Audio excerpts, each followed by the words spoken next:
Chapter 8. The Voice. Tay-Tay, the voice said.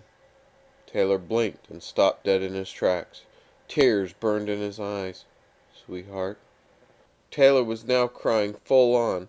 What was happening could not be. Taylor turned slowly, and before him stood his mother and father. Taylor was sent reeling. His mind immediately started working the new equation. "Mom? Dad?"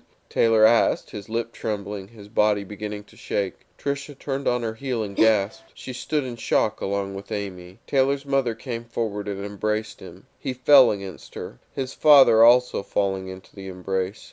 Trisha and Amy, completely confused, gazed on. Thorant had tears in his eyes as well. He had waited for this moment for a long time. As Taylor pulled from the embrace, it was apparent that he was just as confused. On his face, it could be seen that every emotion ran through him. Trisha had never seen him like this, and nor had anyone there. His father was a tall man and looked a lot like Taylor. His mother, on the other hand, had soft features with long hair and deep green eyes.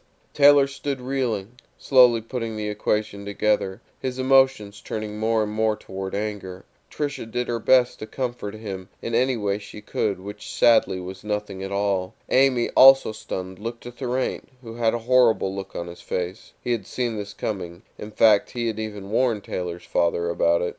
Taylor was completely confused. Thorant had only seen him like this one other time, when his parents had died. Taylor soon had come to anger. Thorant remembered he had been furious. He was bracing himself for the backlash on this. His mother and father could feel his mood shift. They wanted to hold him again, but it was clear from the look on his face he needed his space. Taylor stood, staring through tears, trying to accept what had transpired. Taylor now held himself in check. Barely. There was an uncomfortable silence. "So let's go talk," his father said. The sound of his voice sent Taylor into confusion. His ears had long put away those sounds of comfort. Every night of his life since they had died, he wished he could just hear them one more time, and now it was happening. Part of him wanted to be overjoyed and jump in their arms again. However, more and more wanted to know why they left.